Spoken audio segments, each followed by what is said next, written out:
Hey, welcome to American Reversion. I'm Steve Smith. Well, it's good to have you all here today. It's a nice sunny day out there. It's a nice 5 or 7 degrees, something like that out there, but the sun is shining, so it's a good day. We've got a lot of stuff here. By the way, welcome to all of the new subscribers and anybody else who's watching who may not be subscribed yet. I ask, please subscribe so that you'll know when we put new stuff up. Give this a thumbs up because it helps the algorithm. Share this with your friends who feel the same way you do, or if they don't, that's all right too. And share it and get the word around, because what we do here is we're talking about the fact that America needs a reversion. It needs you to be a part of it. It needs all of us to be a part of it. And the first step of that is taking a good hard look at all the craziness and everything that's wrong is going on in our country. What took our country down to the spot that it's in, into the ditch that it's in right now? In order to get up out of the ditch, we start by recognizing what got us into that, and then we start fighting our way back up.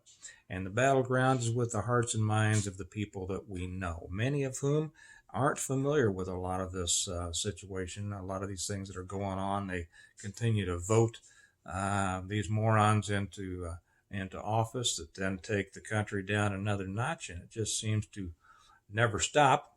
Our only hope, short of a second civil war or a revolution, is to win the hearts and minds and get the political process back headed in the right direction. That's what we try to do here. Rob over at the Rob Painless channel told me he put a comment in yesterday's that I may have to extend this to 2 segments to cover if they keep coming out with all the craziness. Well, they've come out with plenty of craziness, and I can see that if I really wanted to be in line with what's going on in the world, I'd probably have 2 shots of this a day plus a booster or 2.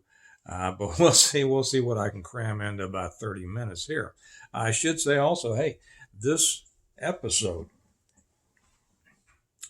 I got to circle back here. I got to circle back. And for you new people, you'll see that I do this occasionally because my mind works faster than my mouth does. And so my thoughts are going back and forth. But I do want to say that this is brought to you by The Reversion, my book. It's all about rebuilding a country after it's gone to heck. Now, this one, it was taken down by a CME.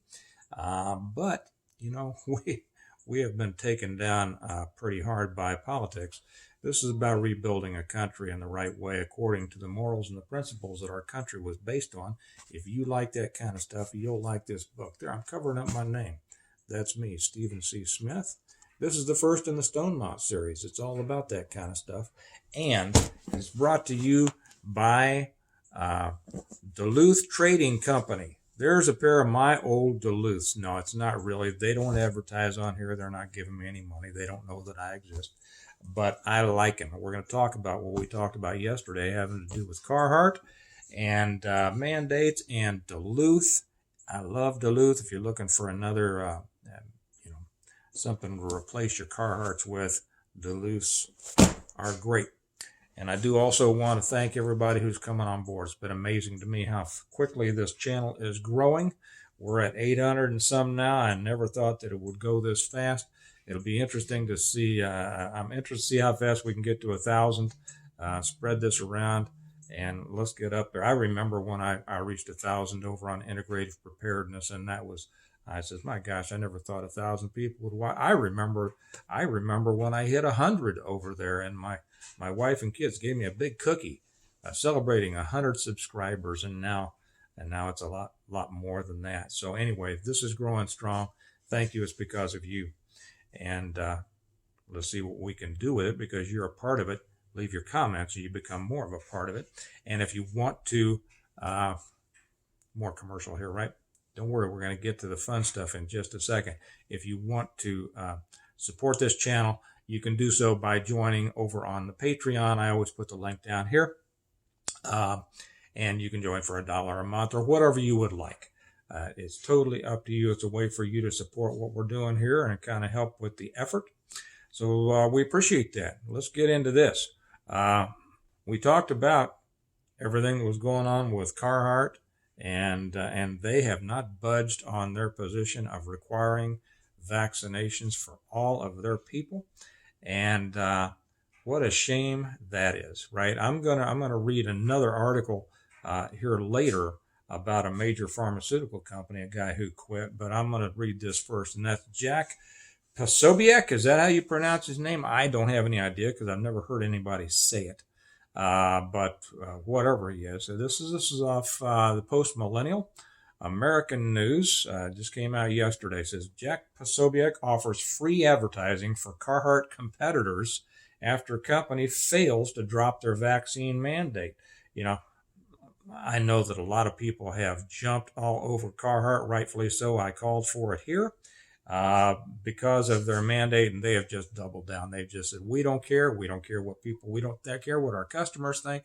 We don't care, whatever. Anyway, I'll continue with this. Conservative commentary. Jack Posobiec of Human Events on Wednesday joined calls for a public boycott campaign of Carhartt clothing brand, promoting replacement brands in response to the company's recent decision to continue to move forward with a company-wide vaccine mandate for their employers. Earlier in the day, Posobiec put out an open call to his nearly 1.6 million Twitter followers to gauge what competitors to Carhartt were out there.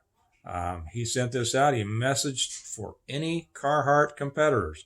Reach out to Human Events and we will give you on-air spots gratis. That means free.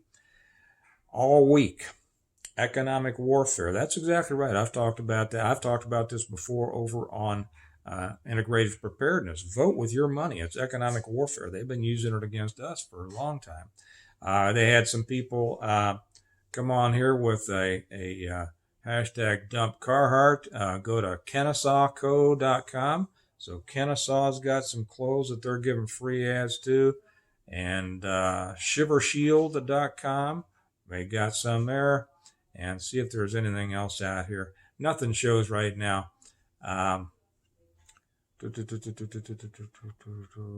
the news broke on Tuesday, Charlie Kirk of Turning Point USA called for a boycott of the company, that's Carhartt, saying they were betraying their entire customer base of hardworking Americans by forcing unconstitutional medical tyranny on their employees. Well, that's exactly right.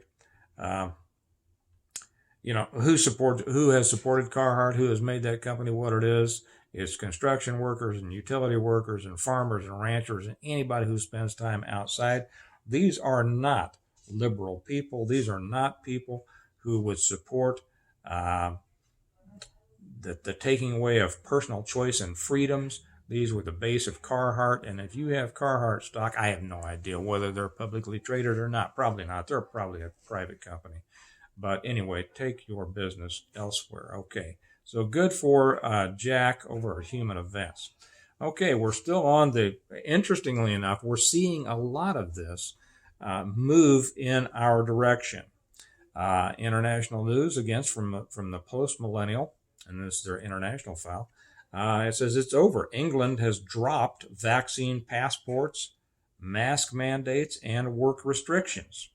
Prime Minister Boris Johnson announced an end to the COVID restrictions in England, including face masks in public places and vaccine passports. Johnson said on Wednesday that the government would end its advisory telling people to work from home. Well, when you see England, the great, let's see if there's anything here.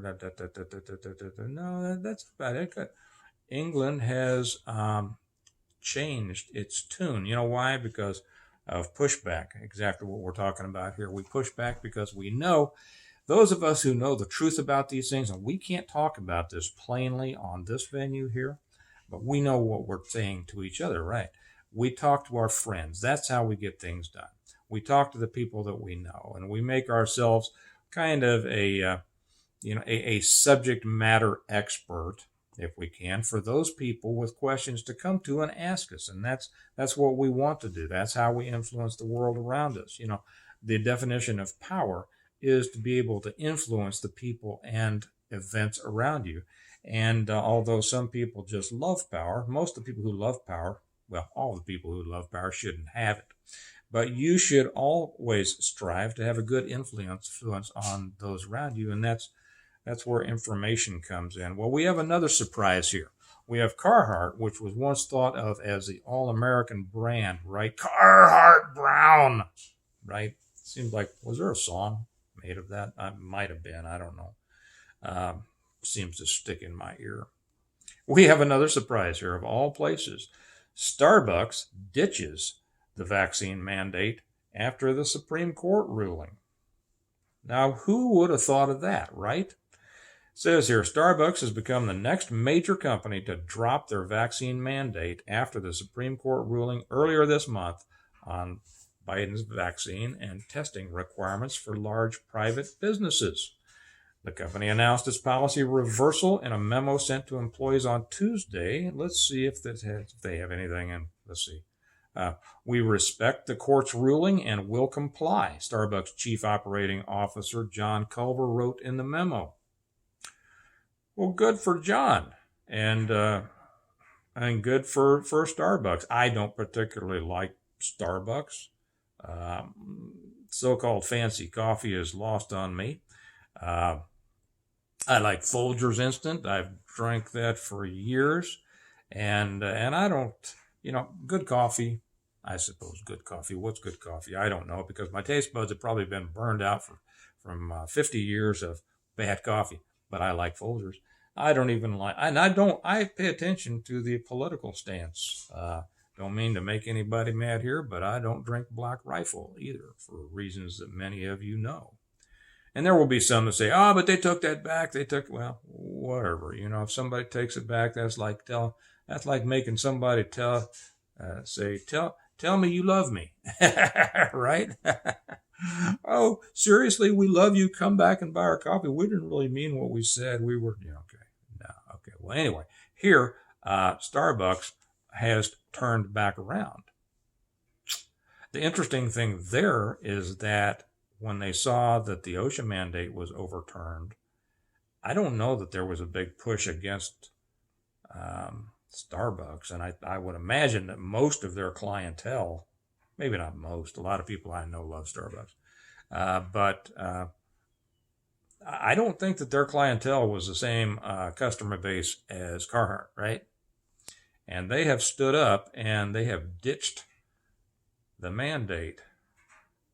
So good for them. I won't feel so bad when my kids want a Starbucks pink drink now. There was something else in here because it has to do with that, but I think we're going to jump ahead. I have an article here from a guy who was an officer in a large corporation, and why he quit over this thing. But we're going to jump ahead here. Remember my observations about the FBI? Let's go over and take a look at our government here for just a minute. Here again, things for you to know so that you can have ammo to discuss with your friends. Texas AG Paxton to Newsmax. Synagogue standoff shows why the FBI isn't trusted. Really? Isn't trusted. Well, okay. Here, I'll just read the article and then I'll comment a little bit. The difference in stories between a Texas rabbi who was held hostage this past Saturday and the FBI is yet another reason why Americans are losing trust in federal law enforcement officials. Think? Remember when I said it didn't make sense? It's been a couple of days ago. And I said, why, if this rabbi threw a chair at this moron, Malik Akram, threw a chair at him, facilitating the escape of all the hostages, and then Akram stuck his head out, showing his gun or something, I don't know. And then the FBI hostage rescue team breached the building and killed him? Doesn't make sense. There was a reason. And that's why I suggested that you read Matt Bracken's books. Paxton goes on. He says, God bless the rabbi for his heroic efforts. I have a lot of admiration for his courage, so thankfully he acted quickly and thoughtfully and saved those lives. the rabbi says that he goes through what was going through his head and what he did, but let's get down to the meat. He also said he knew what to do because of courses he'd taken over the years with the FBI, the Colleyville, whatever, police department, and the Anti-Defamation League and Secure Communities Network. However, the Colleyville police said that an FBI hostage rescue team moved into the synagogue and rescued the 3 hostages and the suspect. British national Malik Faisal Akram was dead. It has not been confirmed who shot Akram or if he had killed himself. The FBI was an institution that all of us trusted for decades and decades growing up. Remember Ephraim Zimbalist Jr.?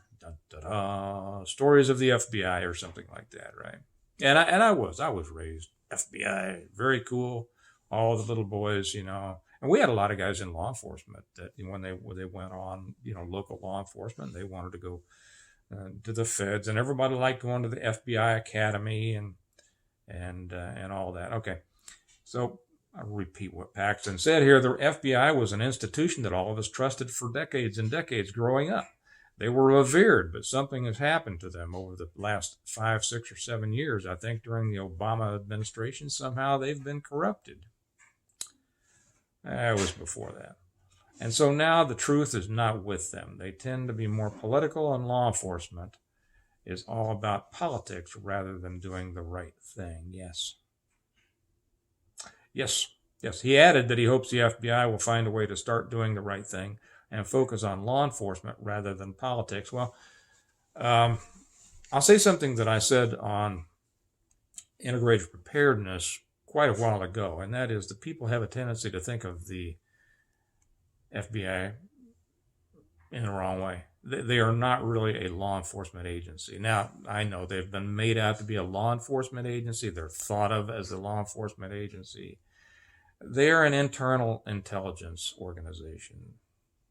Just because they say investigation, it should be the Federal Bureau of Intelligence. So people have a run. They think about the FBI in a mistaken way, in my opinion. They have the wrong focus. Well, they focus on what they're supposed to, what they internally know they want to focus on. It's just different from what most people in the United States have realized for years and years and years. We'll go to the next one. This kind of talking about federal, interesting things in federal. This from Zero Hedge. IRS to require facial recognition to view tax returns. What do you think about that? The U.S. Internal, this is by Tyler Durden. Yeah. The U.S. Internal Revenue Service, IRS, has partnered with a Virginia-based private identification firm,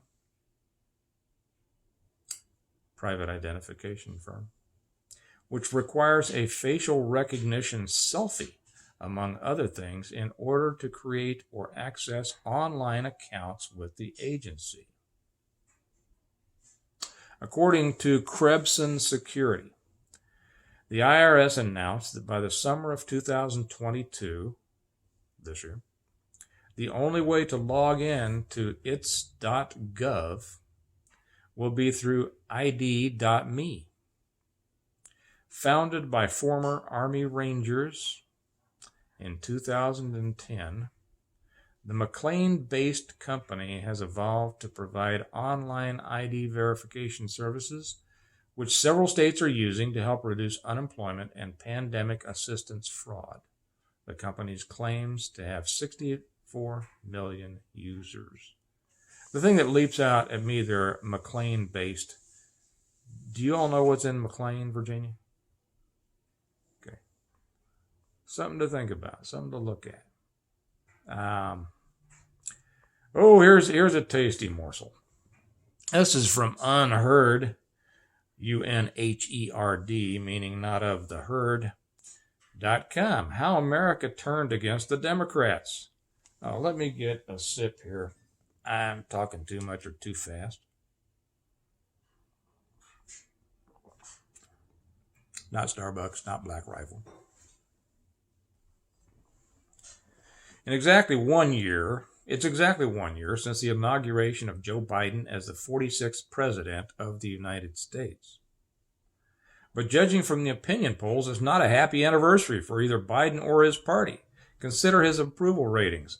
Unlike Donald Trump, Joe Biden began the year with more people approving than disapproving of his presidency. But by the end of the summer, his ratings had turned negative. Very interesting. Kamala Harris's ratings has also turned negative over the course of the last year. If anything, Vice President is even more unpopular than her boss. Oh my gosh, this was oh, how disappointing, right? You know, the thing though, well, I'm going to save that for another time because it gets into a much larger subject. Interesting thing here with Hispanic voters, and Hispanic voters are something that the Democrats have relied on. They have pandered to the Hispanic voters unbelievably because they were losing an increasing amount of the black voters. Every election cycle, the black voters were getting hip to the lies the Democrats had been telling them, right? And so they're losing them. They start not caring. They kind of push the blacks towards the back. And because they were replacing them with Hispanic voters. However, something interesting has occurred. A portrait here, a graph showing which candidates would you support for Congress. With all Hispanics, it's 37% for the Dems and 37% for the Republicans. Right even, right? If we break it down by sex, or should I say gender? I have a story coming up on that in just a second. If we break it down among Hispanic men, they're overwhelmingly Republican with 45% and only 29% for the Democrats. If we go to Hispanic women, it's pretty much the flip. 46% for the Democrats, 29% for the Republicans. And among all adults, it's split right down the middle, 41% for the Dems, 44% for the Republicans.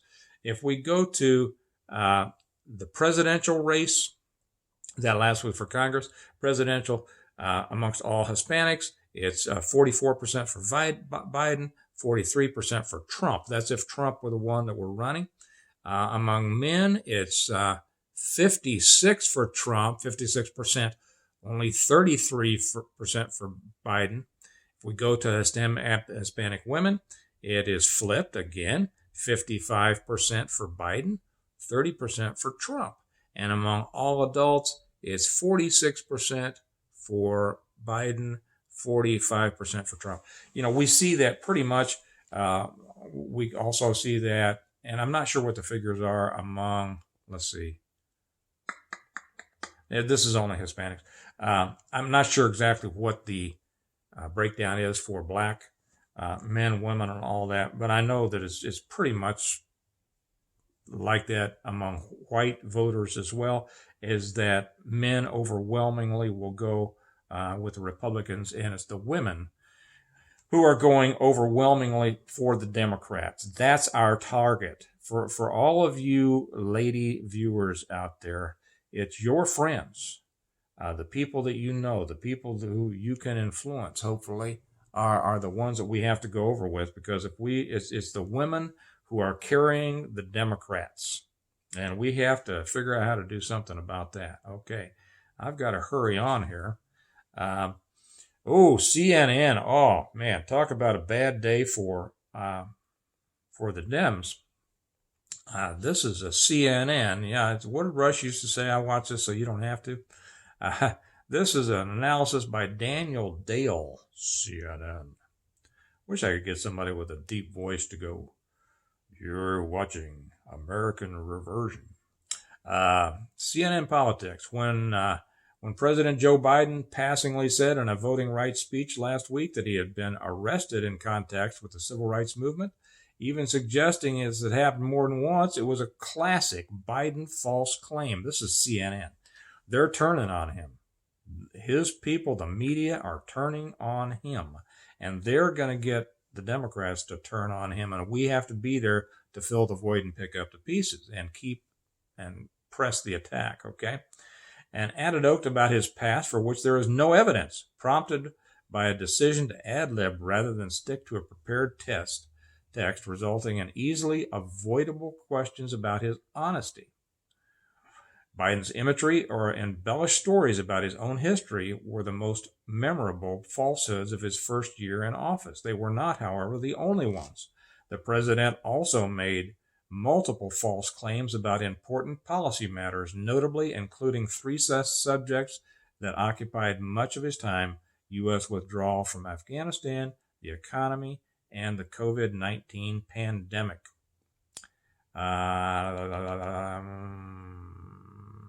Okay, well, that's enough of that. They are pounding him.